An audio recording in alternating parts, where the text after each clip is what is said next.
CM Manohar Lal Karnal दौरे पर हैं, जहां मुख्यमंत्री मनोहर लाल ने 33 करोड़ 77 लाख 50 हजार रुपए की लागत से बनने वाले जो 2 प्रोजेक्ट की सौगात दी। उन्होंने करनाल कैथल रोड से घुघड़ीपुर तक बनाए जाने वाले पश्चिमी बाईपास के दूसरे चरण का शुभारंभ किया।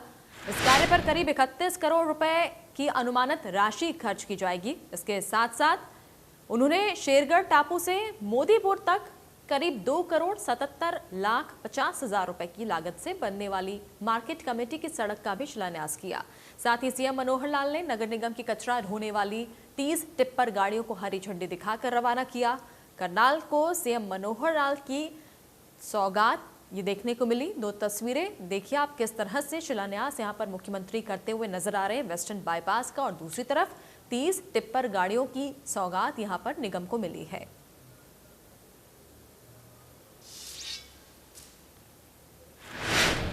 सीएम मनोहर लाल ने कहा कि करनाल को मेट्रो की सौगात मिलेगी। 6 प्रोजेक्ट्स में से 3 पर काम चल रहा है।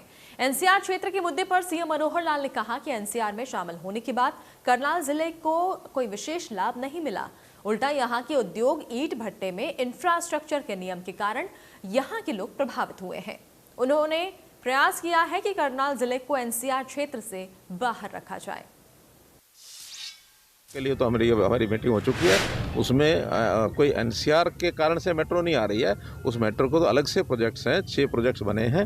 3 पर काम चालू हो चुका है। पहले वो पानीपत तक थी, अब पानीपत से हमने उसको करनाल तक करा। एक एनसीआर दिल्ली सेंट्रिक है और दिल्ली से 100 किलोमीटर की दूरी जहाँ तक आती है उन तहसीलों को उसमें लिया गया है, और बाकी रेडियल तौर पर जो बड़े शहर हैं उसमें करनाल शहर भी एनसीआर में ही है।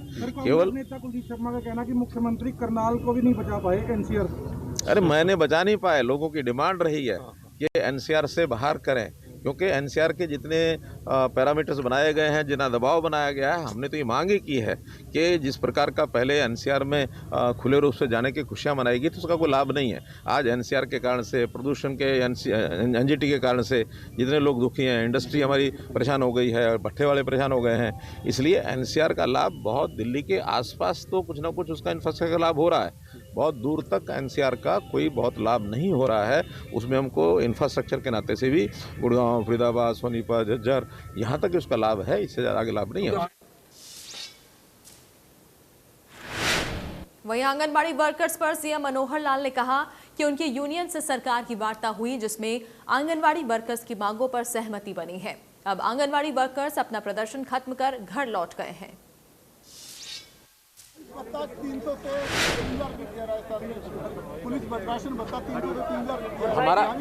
हमारा उससे भी ज़्यादा है, पहले से ही ज़्यादा है। हमारे हरियाणा में जितने कर्मचारी हैं, चाहे वो आंगनवाड़ी हैं, चाहे वो आशा वर्कर है, चाहे वो पुलिस है, चाहे बाकी हैं, सबसे ज़्यादा जो सैलरीज हैं, सबसे ज़्यादा भत्ते हैं, यानी ओल्ड एज पेंशन 2500 रुपया देश में किसी प्रदेश में नहीं है। इसलिए हमारे यहाँ आर्थिक दृष्टि से जो आवश्यकता है सबकी हमने पूरी की।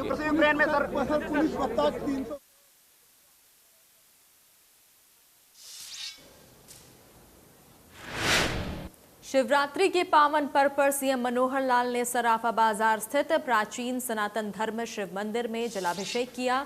साथ ही सीएम मनोहर लाल ने शोभा यात्रा में हिस्सा लिया। सीएम मनोहर लाल ने सभी प्रदेशवासियों को महाशिवरात्रि की शुभकामनाएं दी। सीएम ने कहा कि शिव भक्त आज के दिन पवित्र नदियों का जल लाकर शिव का अभिषेक करते हैं और बाबा अपने भक्तों पर अपार कृपा बरसाते हैं।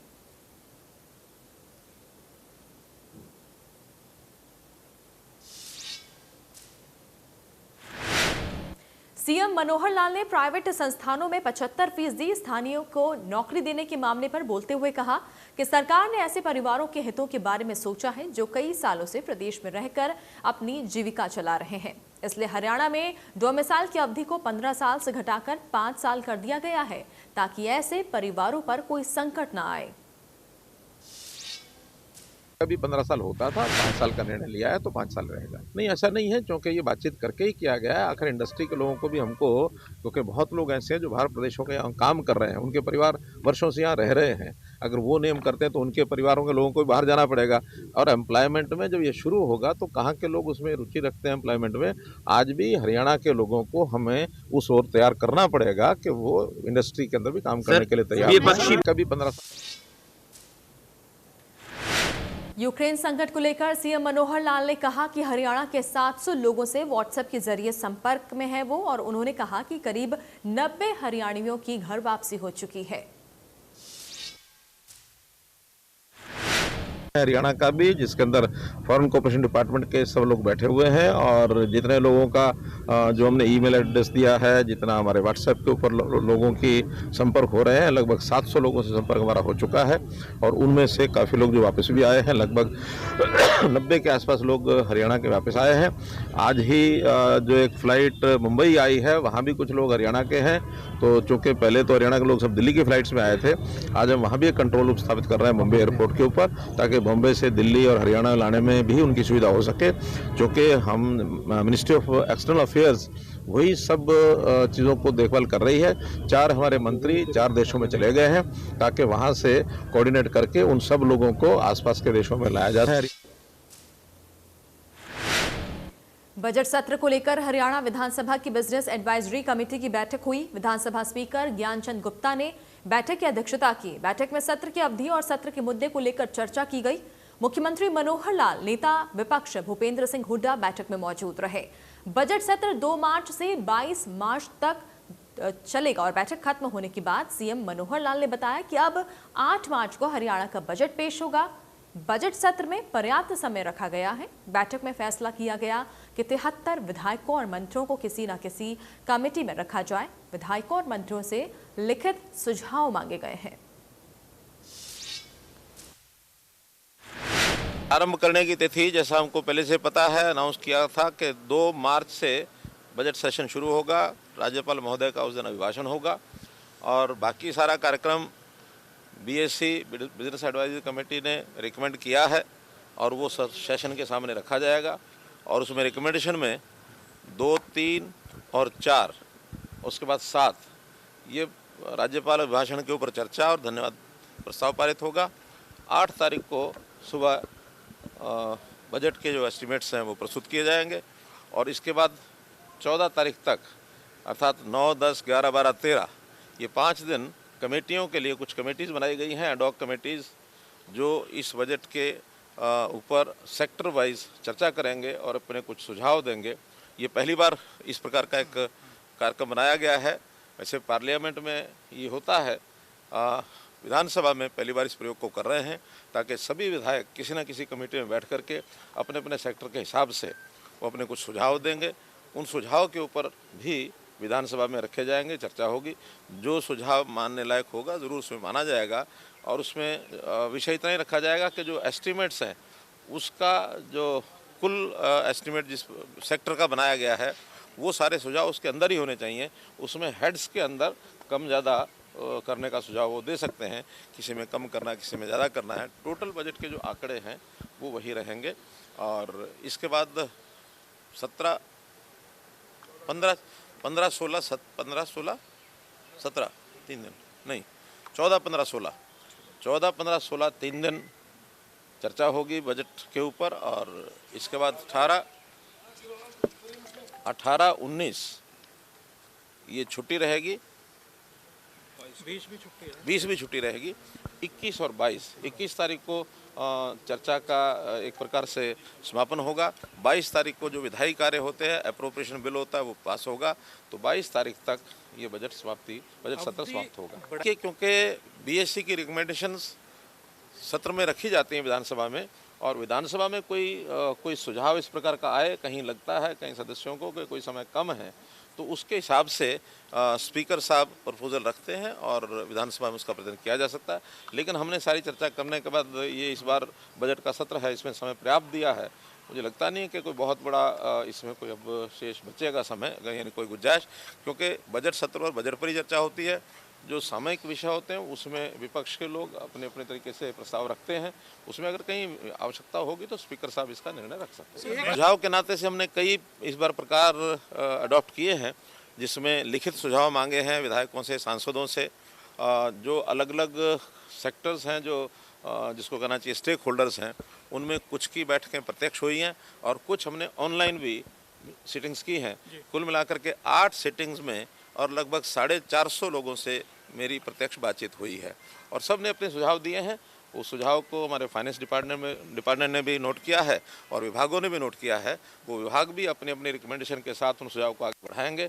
अब ये जो समय बचा है 7 तारीख तक का, इस 7 तारीख तक उस बजट में अधिकतम सुझाव उनको कोशिश करेंगे। हरियाणा सरकार की ओर से प्रदेश की जनता को आत्मनिर्भर बनाने की दिशा में कई अहम कदम उठाए गए हैं। अलग अलग योजनाओं के तहत जरूरतमंद लोगों को लोन सुविधाएं दी जा रही हैं। इन योजनाओं से आम जनता के जीवन में कैसे बदलाव देखने को मिल रहे हैं, आइए जानते हैं।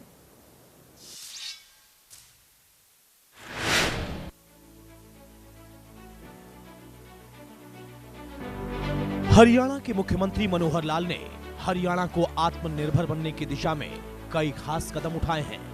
साथ ही कई योजनाएं भी लागू की गई ताकि हरियाणा के लोग आत्मनिर्भर हो सकें।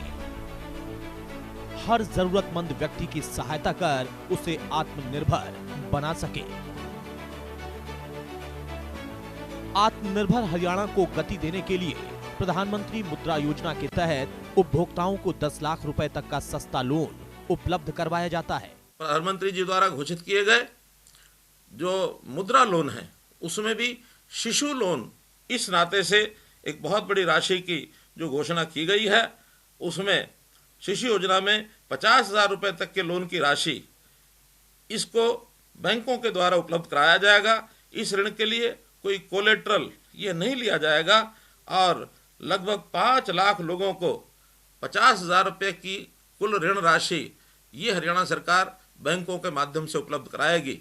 कोई व्यक्ति या व्यवसायी अपना नया काम शुरू करना चाहता है या अपने कारोबार को बढ़ाना चाहता है तो शिशु लोन मुद्रा योजना के तहत पोर्टल के माध्यम से उसे 50,000 रुपए तक का लोन बिना किसी कोलेट्रल के मिलेगा। आत्मनिर्भर पोर्टल के माध्यम से लोग बिना किसी कोलेट्रल के लोन ले सकेंगे। ब्याज की 2% राशि सरकार खुद वहन करेगी।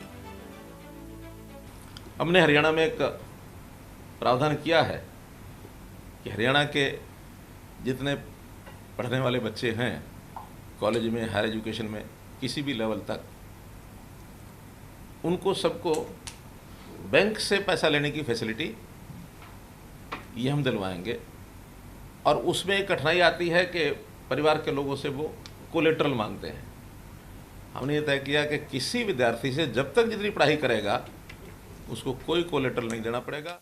आत्मनिर्भर पोर्टल के माध्यम से 3 प्रकार के लोन लिए जा सकेंगे, जिसमें differential rate of interest loan योजना, DRI, शिशु लोन, मुद्रा योजना और शिक्षा लोन शामिल है। इस योजना का उद्देश्य प्रदेश के गरीब से गरीब व्यक्ति को आत्मनिर्भर बनाने के लिए ऋण लेने व चुकाने की प्रक्रिया को आसान बनाना है। इससे लॉकडाउन के बाद प्रदेश की अर्थव्यवस्था को सुदृढ़ करने में भी सहायता मिलेगी। लॉकडाउन की वजह से लोगों के व्यापार कारोबार पर बहुत प्रभाव पड़ा है, जिससे लोगों के आय पर भी बहुत प्रभाव पड़ा है। इस परेशानी को देखते हुए राज्य सरकार छोटा व्यवसाय शुरू करने के लिए 15,000 रुपए का लोन दे रही है, जिससे वह अपना खुद का व्यवसाय शुरू कर सकते हैं। इस योजना का उद्देश्य राज्य के 3 लाख गरीबों को 2% ब्याज दर पर रकम उपलब्ध कराना है। आत्मनिर्भर हरियाणा लोन योजना के तहत दिया जाने वाला 15,000 रुपए का ऋण सीधे लाभार्थियों के बैंक अकाउंट में ट्रांसफर किया जा रहा है। सरकारी नौकरियों में भर्ती प्रक्रिया को निष्पक्ष एवं पारदर्शी बनाने के लिए ग्रुप C और D की भर्तियों में साक्षात्कार की शर्त को समाप्त कर दिया गया है।